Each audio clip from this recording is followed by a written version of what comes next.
샬롬 샬롬 샬롬 샬롬 샬롬. 하나님 사랑합니다. 여러분 주 안에서 사랑합니다. 오늘 오바댜의 예언에 대해서 우리가 함께 봅니다. 어제는 오바댜의 서론을 같이 함께 전체를 둘러봤습니다. 오늘은 멸망이 아닌 그 에돔 족속의 멸망에 대한 내용이 쭉 실려 있었고 17절부터 21절까지는 그래도 시온에서 너희들이 회복될 수도 있으리라 라는 말씀이 나타나 있습니다. 오직 시온산에 피할 자가 있으리니 그 산이 거룩할 것이요 야곱 족속은 자기 기업을 누릴 것이며 야곱 족속은 불이 될 것이며 요셉 족속은 불꽃이 될 것이요 에서 족속은 지푸라기가 될 것이다 이렇게 말씀하시죠. 이 에돔은 에서의 그 후대들입니다. 그들이 네겝과 에서의 산과 평지와 블레셋을 얻을 것이요 또 그들이 에브라임의 들과 사마리아의 들을 얻을 것이며 베냐민은 길르앗을 얻을 것이며 사로잡혔던 이스라엘의 많은 자손은 가나안 사람에게 속한 이 땅을 사르바까지 얻을 것이며 예루살렘에서 사로잡혔던 자들 곧 스바라스에 있는 자들은 네겝의 성문들을 얻을 것이며 구원받은 자들이 시온산에 올라와 에서의 산을 심판하리니 나라가 야훼께 속하리라. 에서는 지푸라기가 되고 그 사람들 또한 구원받은 자들이 올라와서 21절을 심판을 한다고 말씀을 하고 있습니다. 오바댜에서 에돔을 하나님께서 심판하신다는 부정적인 입장에서 출발을 하죠. 그런데 왜냐하면은 심판이 야훼의 날이 이중적인 측면을 가지고 있는데 야훼의 날은 믿지 않는 자들에게는 고통스러운 심판이지만 믿는 사람들에게는 어때요? 천국의 문으로 들어가는 그런 귀한 영광의 날, 하나님의 축복이 모두 드러나게 되는 날이기도 합니다. 여러 여호와의 날은 믿지 않는 자들에게 부정적인 날이 되지만 믿는 자들에게는 긍정적이고 위대한 승리의 날이 된다. 오바댜서를 한마디로 주는 것이 말라기 1장 2, 3절에 나타나 있습니다. 야훼께서 가라사대 내가 너희를 사랑하였노라 하나 너희는 이르기를 주께서 어떻게 우리를 사랑하셨나이까 하는도다. 나 야훼가 말하노라 에서는 야곱의 형이 아니냐 그러나 내가 야곱을 사랑하였고 에서는 미워하였으니 그의 산들을 황무케 하였고 그의 산업을 광야의 실랑에게 붙였다라고 표현하죠. 하나님께서 누구를 미워하신다는 말씀을 우리가 받아들이기 어렵지만 성경에는 분명 하나님께서 야곱은 사랑하시고 에서는 미워하셨다 이렇게 기록되어 있습니다. 이것은 하나님께서 야곱은 택하시고 에서는 택하지 않으셨다는 뜻이 되기도 합니다. 그렇다면 왜 야곱만 택하시고 에서는 택하지 않으셨을까? 그것은 하나님께서 알아서 하실 일이죠. 하나님의 주권하에 있다는 겁니다. 야곱과 에서는 둘 다 하나님께서 사랑받을 공로가 없었죠. 당연히 에서도 하나님의 말씀을 거역하고 부모님께 불순종했지만 야곱도 남의 것을 빼앗는 그런 욕심이 많은 탐욕의 그런 사람 또한 속이기도 하는 사기성이 있는 사람이었다. 그럼에도 하나님께서는 야곱에게 은혜를 주셨습니다. 은혜는 자격 없는 자에게 값없이 주시는 게 은혜죠. 은혜는 누가 누구에게 줘야 되는 의무가 있는 것도 아니고 은혜를 달라고 요구한다고 또한 주는 것도 아닙니다. 주지 않아도 될 것을 하나님께서 거저 주시는 것을 은혜라고 우리가 표현을 합니다. 야곱은 은혜를 받았지만 에서는 은혜를 받지 못했습니다. 왜 그러셨는지 하나님이 아시는 거죠. 오바댜서의 마지막 예언은 해석하기가 어려운데 이것을 문자적으로 본다면 첫째 야훼의 날에 예루살렘으로 피하는 자는 구원을 받을 것이요 둘째 남왕국 유다의 야곱 족속과 북왕국 이스라엘의 요셉 족속은 통일되어 에돔 족속을 멸할 것이며 셋째 이스라엘 백성은 잃어버린 땅을 모두 회복할 뿐만 아니라 이방인의 땅까지 정복하게 될 것이다. 넷째 예루살렘의 여호와의 나라가 세워질 것이다. 이렇게 구원받을 부분에 대한 그 문자적인 해석이 나타나 있습니다. 전천년주의 종말론을 취하는 그런 입장에서 이 약속이 미래의 어느 순간에 문자적으로 이루어질 것이라고도 해석하지만 에돔이라는 나라는 오래전에 멸망해서 이스라엘 백성이 미래에 심판하려 해도 할 수가 없습니다. 그리고 북왕국 이스라엘은 주전 721년에 아수르에 의해서 멸망을 해서 지금은 전 세계에 흩어져 있는데 유다와 통일되기가 어렵겠죠.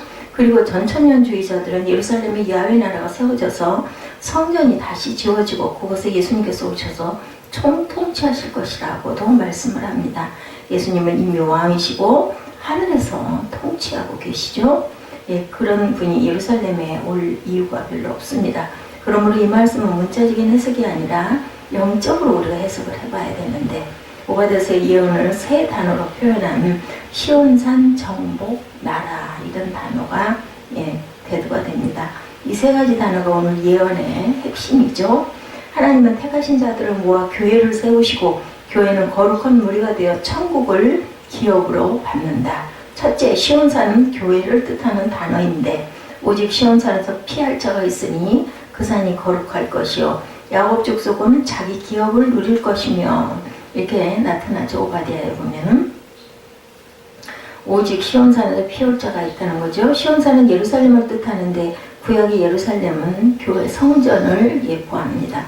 그러나 너희가 다 이룬 곳은 시온산과 살아계신 하나님의 도성인 하늘의 예루살렘과 천만 천사와 하늘의 거룩한 장자들의 총회와 교회와, 히브리서 12장 22~23절에 이렇게 증거합니다. 시온산과 하늘의 예루살렘 그리고 교회를 완전히 동의어로 사용하고 있죠. 시온산, 하늘의 예루살렘, 교회, 이것은 같다라는 겁니다. 하나입니다. 이꼴 관계죠. 둘째, 시온산에서 피할 자는 남은 자들을 말하겠죠. 남은 자들은 하나님께서 영원 전부터 구원을 주시기로 택하신 자들을 의미합니다. 야곱 족속은 하나님의 택하심을 받아 남은 자가 되었고, 에서 족속은 하나님의 택하심을 받지 못해서 남은 자가 되지 못한 것이다. 즉 야곱 족속은 산자의 상징이고 에서 족속은 불신자의 상징이다. 야곱 족속은 그 신자죠. 성도의 그러한 그 상징이고, 그 에서 족속은 불신자의 상징이라는 것. 그러므로 오바댜 1장 17절의 약속은 하나님께서 택하신 백성을 모아 구원해서 교회를 이루신다는 약속입니다. 셋째, 시온산은 거룩할 것이라는 말씀은 하나님께서 교회를 거룩하게 구별하신다는 말씀이죠. 거룩하다는 것은 윤리적으로 깨끗하고 완벽하다는 뜻이 아니고 하나님께서 특별한 목적으로 분리시켜 놓았다, 특징적으로 분리시켜 놓았다는 말씀입니다. 하나님을 예비하기 위해 구별해 놓은 것이 교회다. 그리고 복음을 전파하기 위해 구별해 놓으신 사람들을 가리켜서 교회라고 합니다. 넷째, 하나님께서는 교회의 위대한 기업을 약속하셨습니다. 기업이라는 성경의 단어는 이해하기 어렵죠? 여기서 기업은 장사해서 돈을 버는 회사를 말하는 것이 아니라 하나님께서 준비해 주신 유업을 말한다. 내가 하고 살아가야 될 것을 얘기합니다. 하나님께서는 교회의 기업을 약속하죠. 우리는 천국을 상속받았습니다.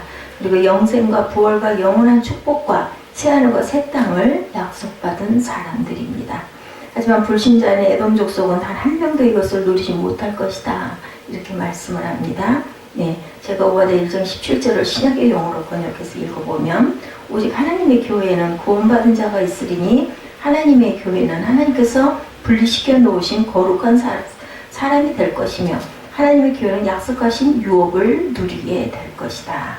이 말씀은 오바댜가 BC 840년 여호사밧의 아들 여호람 때에 예언한 것임에도 불구하고 신약시대에 있을 위대한 교회의 탄생과 발전을 의미하고 있다. 이처럼 하나님의 말씀은 놀랍죠. 미래적인 것을 다 드러내고 있습니다. 하나님의 교회는 넉넉히 이기는 자가 될 것이다 라는 뜻을 또한 갖고 있습니다. 야곱 족속은 불이 될 것이요 요셉 족속은 불꽃이 될 것이며 에서 족속은 초계가 지푸라기가 된다 그러죠. 그들이 그의 위에 붙어서 그를 살릴 것인즉 에서 족속에 남은 자가 없으리니 이는 야훼가 말씀하셨느니라. 18절에 이렇게 증거합니다. 야곱 족속과 요셉 족속은 하나님의 택하신 백성이고 그들이 에서 족속을 정복할 것이라는 뜻입니다. 남방 사람은 에서의 산을 얻을 것이며 평지 사람은 블레셋을 얻을 것이요 그리고 또 그들이 에브라임의 들과 사마리아의 들을 얻을 것이며 베냐민은 길르앗을 얻을 것이다. 19절에서 이렇게 증거합니다. 내용을 보면 하나님의 백성은 빼앗긴 것도 회복하고 이방인 나라들까지도 정복하게 된다. 거기서 더 얹어주시죠. 오바댜 1장 18절에서 20절을 한마디로 요약해보면 정복에 대한 이야기. 구원자들이 시온산에 올라와 에서의 산을 심판하리니 나라가 야훼께 속하리라. 21절에도 이렇게 증거합니다. 구원자들은 능동태로 볼 수 있고 수동태, 구원받은 사람들로도 볼 수가 있습니다. 구원자들이 에서의 산을 심판한다는 것은 결국 하나님의 교회는 정복자가 되고 심판자가 된다는 거죠. 그러나 이 모든 일에 우리를 사랑하시는 이로 말미암아 우리가 넉넉히 이긴다. 로마서 8장 37절에 증거합니다. 우리는 이긴다라는 거죠. 사울하다 망해도 이기고 병들어서 약해져도 이기고 중간에 넘어질 수 있지만 궁극적으로 우리는 승리를 약속받은 저와 여러분들이다. 예, 우리 인생은 망할 수가 없죠. 하나님께서 우리를 보호하시기 때문에. 성도가 세상을 판단할 것을 너희가 알지 못하느냐. 세상도 너에게 판단을 받겠거든 지극히 작은 일 판단하기를 감당치 못하겠느냐 이렇게 말씀합니다. 성도가 세상을 판단한다고 되어 있죠. 우리는 정복하고 판단할 사람이지 정복당할 사람이 아니다. 정복이라는 것은 하나님께서 교회에 하신 약속입니다. 우리가 알다시피 이스라엘 백성이 출애굽의 광야를 지나 가데스바네에 도착하기까지 2년이 걸리죠. 하나님께서 거기서 모세를 통해 말씀을 합니다. 신명기 1장 21절에 보면 너희 하나님 야훼께서 이 땅을 너희 앞에 두셨은즉 너희 열조의 하나님 야훼께서 너희에게 이르신 대로 올라가서 얻으라. 두려워 말라 주저하지 말라 한즉 젖과 꿀이 흐르는 땅으로 올라가서 그 땅을 얻으라고 말씀합니다. 두려워하지 말고 주저하지 말고 올라가서 가나안 족속들을 다 멸하고 쫓아내서 그 땅을 정복해라. 그래서 모세가 12정탐꾼을 보내 40일 동안 가나안 땅을 정탐하게 했는데 12명 중 2명만이 하나님께서 약속하신 땅을 우리에게 주실 것이니 정복하자고 하고 10명은 도저히 그것은 난공불락이고 안 된다. 거인들이 있고 우리는 그들에게 밥이다. 이렇게 얘기를 하죠. 예. 그런데 사람들은 긍정적 이야기보다는 부정적 이야기에 더 귀를 기울입니다. 어이구 우리는 죽었네. 다 죽게 됐네. 이런 겁이 난다는 거죠. 예. 이스라엘 백성이 부정적인 보고를 듣고 밤새도록 우니까 하나님께서 화가 나셔서 모세에게 백성을 다 죽이고 너로 새 민족을 다시 이루겠다 이렇게 말씀을 하시기도 합니다. 그냥 모세가 어떻게 해요? 엎드려서 예 그렇게 하면 이방 나라가 하나님께서 능력이 없어 여기까지 끌고 왔다 다 죽게 했다고 말하지 않겠습니까? 이렇게 예 하소연을 합니다. 그래서 하나님께서 들으시고 40일을 정탐했으니 40년 동안 광야에서 방황하며 예 그렇게 여호수아와 갈렙을 제외한 불신앙의 사람들은 한 명도 가나안 땅에 들어가지 못하게 될 것이다 이렇게 말씀을 합니다. 하나님의 백성은 하나님께서 정복하라고 명하셨으면 우리의 능력을 생각하지 말고 하나님의 능력을 의지해서 순종하고 가야 된다라는 거죠. 하나님의 백성이 정복해야 할 대상은 두 가지가 있었는데 첫째 잃어버린 것을 되찾아야 한다. 우리가 아담 안에서 잃어버린 것이 엄청나게 많습니다. 원래 하나님께서 아담과 하와를 창조하셨을 때는 죽지 않고 영생하는 존재였었죠. 예, 하지만 선악과를 먹음으로 그만 영생을 잃어버리고 수한이 정해집니다. 그리고 하나님과의 교제와 축복 그리고 에덴 동산에서의 공짜로 먹을 수 있는 과일까지 다 잃어버립니다. 그런데 우리는 예수님 안에서 영생을 찾죠 다시. 그리고 하나님과의 교제와 모든 축복을 계속해서 찾아서 누리고 왔습니다. 정복해야 되겠다. 죄로 말미암아 온 저주, 가난, 질병, 슬픔, 소외, 외로움, 쓸쓸함 이런 것들을 물리치고 예수님의 이름으로 정복하시기를 주님의 이름으로 축복합니다. 다른 사람은 몰라도 우리 그리스도인들은 패배의식을 갖고 살아서는 안 되겠다. 의인은 7번 넘어져도 다시 일어난다라고 말씀하셨죠. 둘째 우리가 정복해야 될 대상은 에돔을 포함한 이방 세계이다.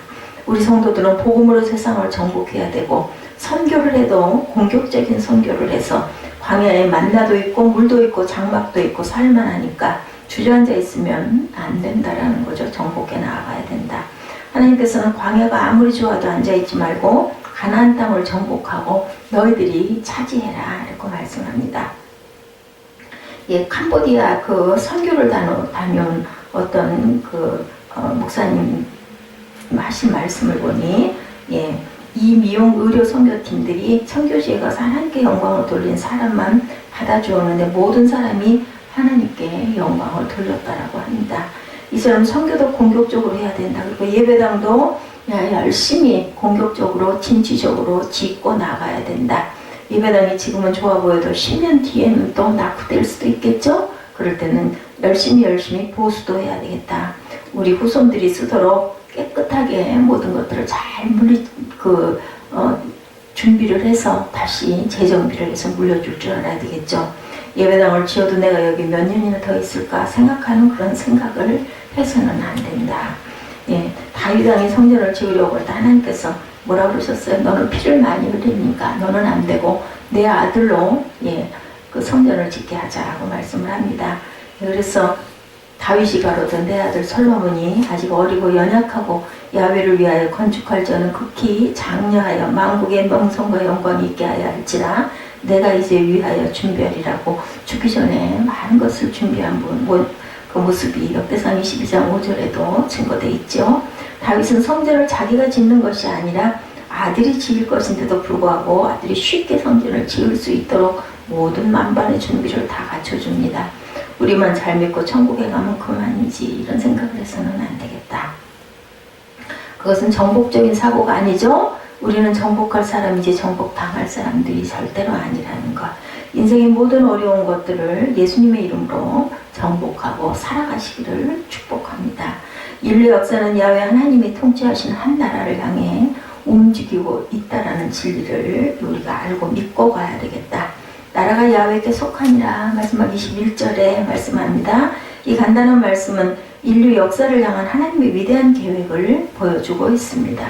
역사가 무엇이냐고 물으면 많은 사람이 말하죠. 알 수가 없다. 또 어떤 사람들은 역사는 도전과 응전을 계속하면서 순환된다라고도 얘기를 합니다. 역사가 순환된다고 생각하는 것은 윤회, 불교적인 사고이죠. 하지만 기독교는 그렇지 않습니다. 기독교의 역사관은 한 목적을 향해서 직선으로 나아가는 직선적인 역사관입니다. 이 세상에 수많은 나라들이 존재해도 결국은 다 사라지고 하나님께서 통치하시는 한 나라만 남게 된다. 이것이 바로 하나님의 나라입니다. 신약성서에서 이 나라는 세상 많은 나라들 가운데 작은 겨자씨처럼 조그만 씨앗으로 되었지만 결국 자라서 큰 나무같이 이루어진다라는 거죠. 또한 하나님의 나라는 작은 밀가루 덩어리같이 시작되지만 누룩이 들어가서 부풀게 되는 큰 빵과 같이 된다라고 증거합니다.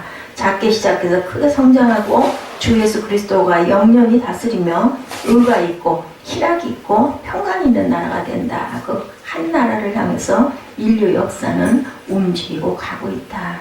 내게 구하라 내가 열방을 유업으로 주리니 내 소유가 땅 끝까지 이르리로다. 시편 2편 8절입니다. 하나님께서 하나님의 아들 예수 그리스도에게 열방을 유업으로 주셨습니다.